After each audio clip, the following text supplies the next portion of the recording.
Hi lovelies, I thought I'd jump on today to talk about the book I wanted to read this month, The Inheritance Games by Jennifer Lynn Barnes. Now this book intrigued me no end because I used to be a succession lawyer, and a succession lawyer is a lawyer that does wills and estates.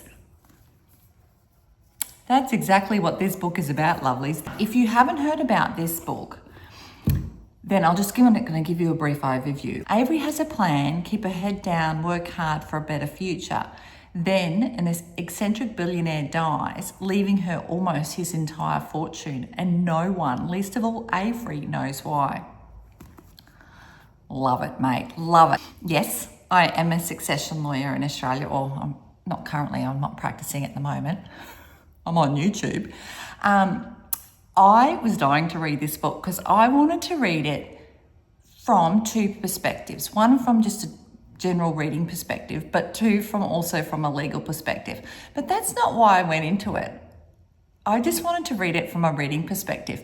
But it is so funny reading this book from a legal perspective. So I'm going to give you two perspectives today. I'm giving you one, my reading experience, and two, my legal experience. So let's have a chat. First of all, I want to have a chat about my reading experience with this book. Now, this book, I really enjoyed this book. I enjoyed more than I thought I would, to be honest. Now, I only bought the first book because I have learnt I'm not buying series unless I really like them. And I really enjoyed it more than I thought I would. So yes, will I read the second one? Absolutely, I will read the second one. I really enjoyed Avery. I enjoyed all the brothers. I thought all the brothers were great. And I quite enjoyed the puzzles that were involved in this book. Now, also lovelies, I do want to mention I will not give you any spoilers on my channel, so you do not need to worry. I'm not going to give you any spoilers. I'm not going to say any more than what's on the back, right? Okay, so, but I did enjoy the puzzles. I enjoyed the relationships that she developed with the brothers. I enjoyed the conflict with the family because there's an extensive family involved, okay? So I quite enjoyed that. What I found a bit tricky to get my head around was the intricacy and the intricacy in the size of the home and how it had all these little hidden tunnels and, sorry, Teddy's next to me.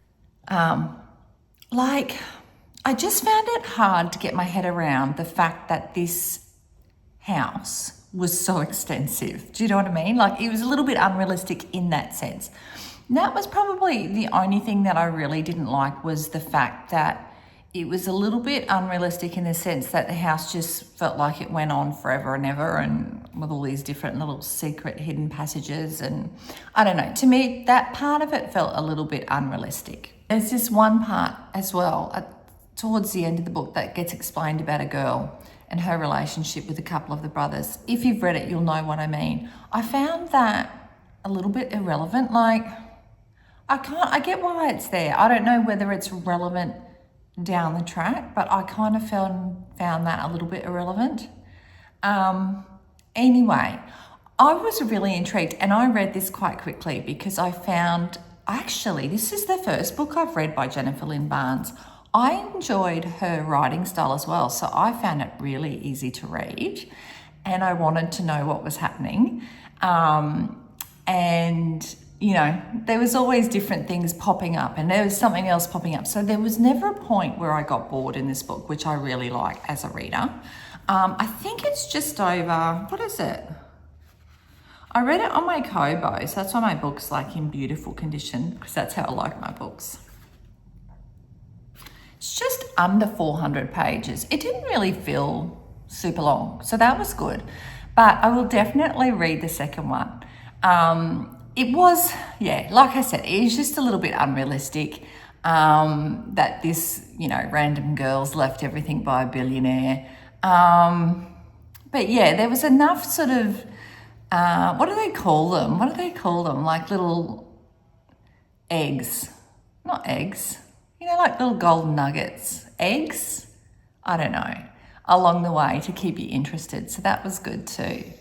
Okay, now, what I want to talk to you about, what I'm dying to talk to you about, is the legal perspective, okay? That probably wasn't a very good summary of the book, but I'm finding it very hard to keep my legal hat and my reading hat separate here. So I think that's why I found it hard to explain what I liked about the book. But yeah, hopefully that makes sense. Now, from a legal perspective, I laughed and laughed. This is hilarious. Okay, first of all, yes, I'm an Australian lawyer in succession law. Now, generally, I don't want to say most laws are the same, but generally they're fairly similar in most countries. Okay. Anyway, this book, the first thing that was absolutely hilarious is it spoke about a reading of a will. You know, everyone had to come together for the reading of the will. Now, lovelies, there is no reading of wills. Now, I will put up on the screen, I think it might have been something done in the old days. And it would have only have been done with people who had money. Like, otherwise, what's the point? Do you know what I mean? Not in my life ever have I done a reading of a will. Now, I was asked by a client once when was the reading of the will, and I said, sorry, because I was like, what? So there's, yeah, it's obviously an old thing, but I'm telling you right now, it wouldn't have been done for years and years and years and years. So never in my experience, and I was only ever asked once, and I had to break it to them, and there was no such thing as a reading of a will. Basically, the executor, who's the person in charge of a will, gets the will, and then they distribute the will. There is no reading of any wills. Okay, so that was the first thing that I found hilarious, that they had to get Avery there to do the reading of the will, which is, Avery's the girl, okay? So I found that really hilarious.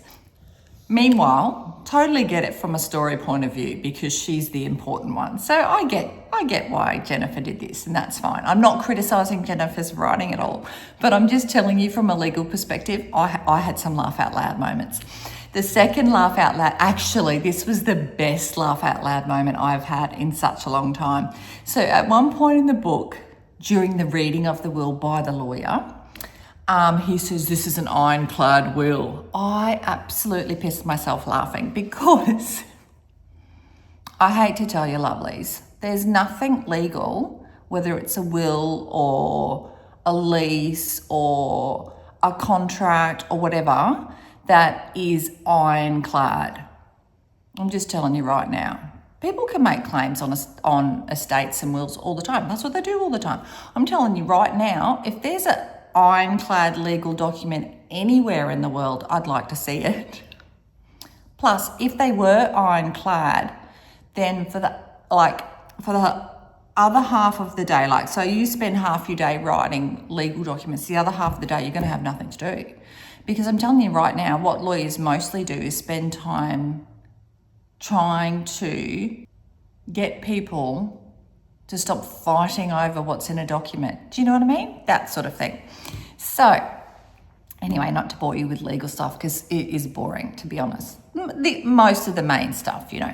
Anyway, so I found that absolutely hilarious that it was ironclad. I would love wills to be ironclad because if they were, I would not have had to deal with all the fighting with families. So that was most of my work, dealing with people fighting over estates. Okay, then the other one was that if anyone, so after being told it was ironclad, if anyone made a claim on the estate, which basically means certain people can make claims on the estate to say, I want more, I didn't receive enough, even if it was distributed evenly, blah, blah, blah. If anyone makes a claim on the estate, then they lose everything they've been given. Not true. So I found that hilarious as well. So it was a little bit kind of what I would call ruling from the grave. So if you ever do this, the other thing, there was like certain terms that Avery had to meet, which I won't mention, but certain terms she had to meet in order to receive the money under the will.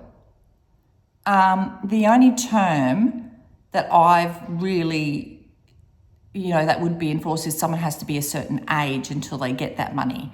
But that's just so that, 13-year-old kids aren't being given all this money. Do you know what I mean? But these terms were funny. Yeah. So anyway, so there was a lot of things, and I get why she did it, but for me, it was hilarious, and I loved it because it gave me such a chuckle, because I sat there and I was like, far out. If this was legit, I would have had nothing to do as a lawyer, absolutely nothing. I'm telling you right now, every man and his dog will fight over what's in a will. Very rarely did I deal with a will where, let's say, for instance, parents had passed away and it was the children. Very rarely did I deal with a will where everyone agreed and went, yep, okay, we'll just take our share and what we've been given in a will. No, vultures. So there are vultures in here, which is very accurate, lovelies. Vultures, right? So there are vultures. That's also what makes it interesting, is the vultures, to see what they're prepared to do, okay? But in saying that, can you make a claim on an estate? Absolutely. Is the will ironclad? Absolutely not. And if you make a claim on a will, does that mean that you're going to lose the share you've received? No. So from a legal perspective, I found it hilarious, but hilarious in an entertaining way, and I loved it. So this is absolutely no criticism on Jennifer Lynn Barnes, and I get why she did it that way. Whether she did that intentionally because she knew the law or not, I don't know. Maybe she just did it that way because that's what she thought, and that's fine.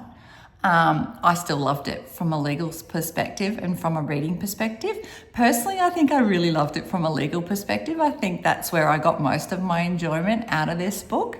So I would absolutely recommend it. You don't have to have the legal perspective. I've given it to you, so it's funny. But it is a really enjoyable series, and I will read the next one, which I think is called The Hawthorne Legacy. So I am going to get the next book and read that one because I'm dying to see what happens. And I hope it continues. Let me know if you've read this book. And I'm really hoping, how sometimes with series they sort of aren't as good as they go on. So I'm hoping this one is, because I really enjoyed it. And it's not often I get to read a book and sit there and have a chuckle because of the, I don't want to say the inaccuracy, but yeah, I suppose it is the inaccuracy of the legal side of it. But I really loved it. So let me know if you've read this book and give me your thoughts on it. I would really love to hear your thoughts on this book. And if you've read the series, let me know if it gets better.